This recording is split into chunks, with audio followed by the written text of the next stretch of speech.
Hello everyone, how are you doing? This is MD Tech here with another quick tutorial.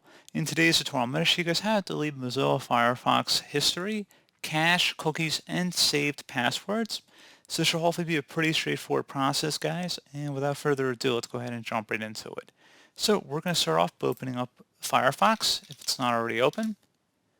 And then you want to select the menu icon, looks like a hamburger in the top right corner of the browser window. Select Settings. And then in the Find Settings field, type in Clear. Underneath Cookies and Site Data, go ahead and select the Clear Data button. Clear cookies and site data, as well as cached web content. Select Clear. So it will clear all cookies and site data stored by Firefox. This may sign you out of websites and remove offline web content. Select Clear now.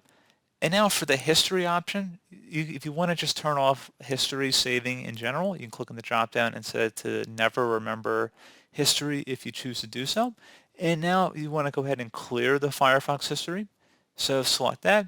You can select the time range of everything, and this will delete browsing and download history, active logins, forum and search history, cookies and cache, and you can also delete site settings as well as offline website data. Then select OK. And then once that is done, you will need to close out of Firefox and then reopen the web browser. And that should pretty much be it. So as always, thank you guys for watching this brief tutorial. I was able to help you out, and I do look forward to catching you all in the next tutorial. Goodbye.